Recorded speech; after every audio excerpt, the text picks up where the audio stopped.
Hello everybody and welcome back to FreeThoughtJosh. I actually recorded this video a moment ago, but it said connection was lost and that they'd send me an email to confirm whether or not I could actually post the video. Okay, well, I can understand that I might be a little bit controversial, but okay, well, I'm just going to get down into it. Rioting around the world. Could it happen here? Alright, so I'm going to start off with naming a few places that are going through some pretty intense rioting right now. Or just in the past few years, just like huge riots. Okay, we got Syria, we got Turkey, we got Brazil, we got in England right now for the G8. We got, it doesn't really matter. There's so many places. Okay, so I wanted to break down what, for my research at least, the small things that I've come across. Okay, so big one in a lot of people's face right now is Turkey, and Istanbul. Everywhere. It's this huge thing, and basically, their rioting started out, from at least my research, it started out as a calm protest so that they would not tear down the Gezi Park in Istanbul and put up a shopping center because, they wanted to keep their park. Okay, it was a calm protest at first. A couple people camping out, people standing in front of bulldozers just making sure they didn't knock any trees down, go mess up the fountain, all this other crap. And then what happened? The Prime Minister came in and sent the police in there and literally forced them out by shooting canisters of tear gas. Alright, so not only were they shooting the tear gas, like they weren't shooting it into the crowds, they were shooting it at people. They were hitting people with it. They were taking these huge militarized tank-like police vehicles and running people over. And from those same militarized police vehicles, they had really high-powered hoses shooting just immense amounts of water into crowds of people. I think actually this guy might have died when it hit him. If you watch the video, I'm sure you'll be able to find it if you type in I don't know, hydro attack in Istanbul or something. But this guy was literally standing there, and he was taunting them. It's protesting, if he didn't harm anybody, he was just standing in the way, and they literally turned that hose on him, and it looked like it hit him in his face. It looked like it hit him so hard that it might have killed him because when he flung back, you could hear his head hitting the ground. It might have fractured his skull. I don't know if that guy's alive. If anyone has any information on that, please let me know. But the one in Brazil right now is in the video I recorded earlier, which I'm pretty sure is never going to be uploaded. It was basically the people of Brazil. It started out pretty simple in Rio and Sao Paulo. Like, it started off simply that they were mad that they raised the bus fare and all these other small taxes again, and people, they started protesting. And and what's the bigger picture though? The bigger picture is that the people of Brazil have a upper class and a lower class. They're surviving. The lower class survives on about 600 reais, which is a little bit more than $300 American a month. That's how much somebody lower class would get paid. That's the minimum. And the government officials are making 17,000 reais a month. So you're talking about these people making all these stupid rules, and they're trying to pay for two huge things. They're trying to pay for the World Cup in 2014, and they're trying to pay for the Olympics in 2016. And I compared earlier when I recorded this, I compared it to like a reverse Kim Jong-un, who is the dictator of North Korea. The mentality of these people is a reverse North Korea, and I'll explain that. Okay, North Korea. The dictator there goes out of his way to convince the people under his regime. He tries so hard to convince them that they have it the best. Okay, that's what he does. Brazil is the opposite of that. The people know they don't have it the best. They want to convince the rest of the world that they're flourishing, that it's okay, that they're good. Yeah, throw all the FIFA and throw all the World Cup, throw all that right here because we can afford it. They're spending 1.2 billion reais, which is hundreds of millions of dollars in American currency. The people cannot afford these taxes. They cannot afford to have more money stripped from them because they hardly make enough to survive in the favelas and everything already. It's already a problem. I know this. My fiance is Brazilian. I know it's rough. I know. So when you see people reacting, this is not some crap that they're putting out on CNN, Fox News, MSNBC. It's none of this. None of the crap that they're showing you is what's true. Because they're making it sound like there's just a bunch of violent protesters out there just fighting. They're just fighting for no freaking reason. They're reacting to a tyrannical government. They're reacting to people enforcing rules on them. In Istanbul, in Turkey, all over Turkey, the prime minister is trying to have this new thing where you can't have alcohol from 10 p.m. to 6 a.m. And these people, it's a beautiful city. Istanbul is beautiful. And, they can go out into the park and have a beer with your friends. Simple stuff like that. They're used to that. That's what they've become accustomed to. And there's a lot of different belief systems, especially in that area of the world. And they, for the most part, yeah, there's some drama, but for the most part, they stay, they're civilized. And the prime minister is trying to push them in one direction that not everyone agrees with. They want him out. He's a terrible, terrible person. They're calling him a dictator and stuff. I don't know if that's necessarily, I don't know if it's that bad, because honestly, I've never been to Istanbul. All I can talk about is what I'm seeing right now, and just images of what I've seen. And the police. This is the problem that people here in America. This is what people fail to realize. If it's happening in 10 other places right now, in Sweden even, dude. Sweden is one of the most beautiful places in the world. They're fighting there, though, aren't they? Brazil. Yeah, it's poorer, but it's very beautiful. It's these places where you go on vacation for.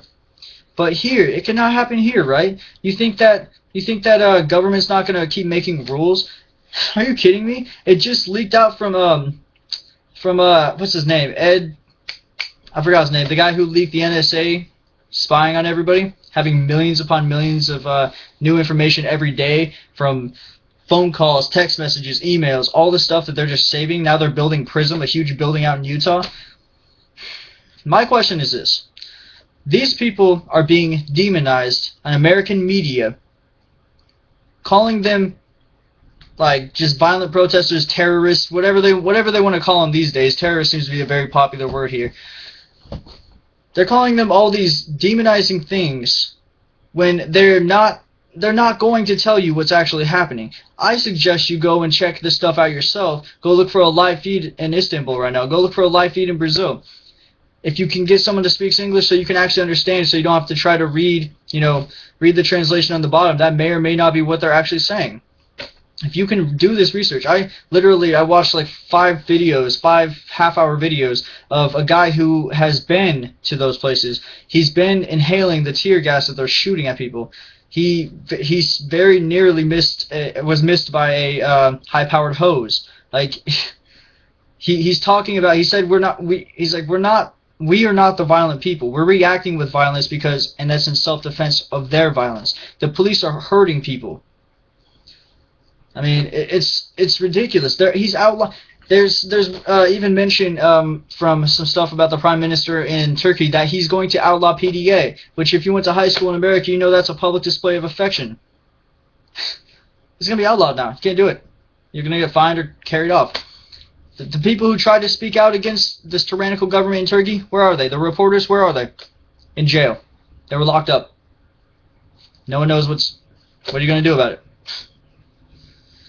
So, I started telling people about this here in America.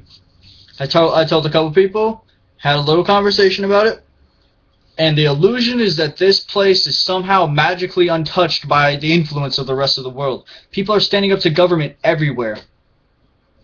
It's not a small section. It's South America, Venezuela, Brazil. Sorry. And it's happening Middle East. It's happening in Europe. It's been happening in North Africa. It's been happening in South Africa. It's happening everywhere. And somehow people have it in their mind that right here, this plot of land is somehow immune to regime change. Senators, congressmen, representatives, governors, presidents, whatever they want to call themselves, imaginary titles, whatever. These people are passing laws by the day. Every freaking day, there is something else. They lost track of how many rules there are. They say on average somebody commits 3 felonies a day and doesn't even know it. Now, I don't know if you know anything about tyranny, but it's a small handful of people controlling a mass of people. Every time, that's what it is. And every government comes to an end one day. It's looking like anarchy for a little bit in Turkey because the police, there's only so much they can do. And they are going too far with their tactics to stop it. Brazil, too far. Sweden, too far. England, way too far.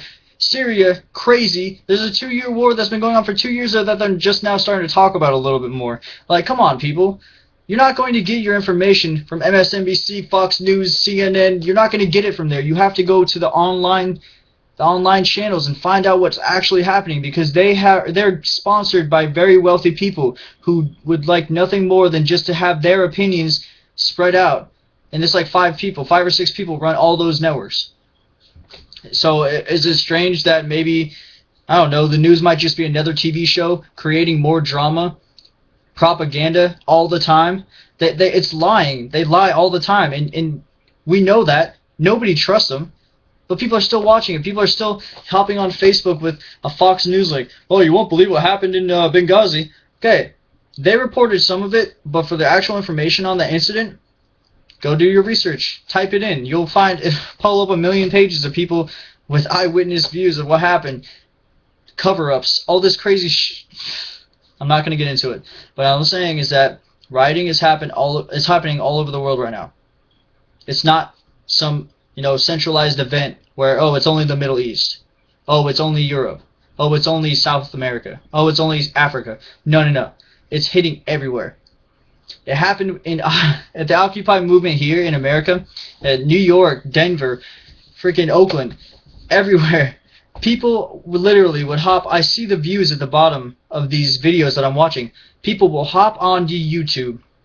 It'll have 5 million views of a cop spraying a line of teenage kids trying to speak their mind for a silent, non-violent sit-in in a quad on a campus somewhere.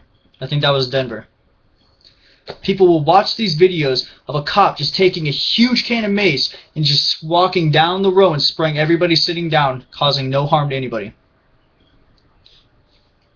They have that moment where they're like, man, that's messed up. Oh, man, that's like, why would they do that? That's so messed up. Police brutality, man. And then they forget about it.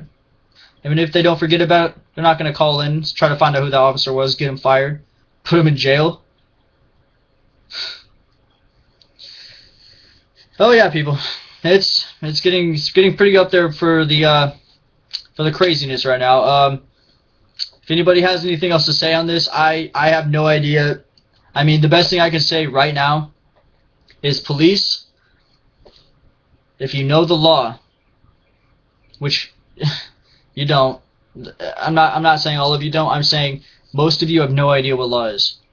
Law is a small handful of people making up rules for a large mass of people without their consent. Okay?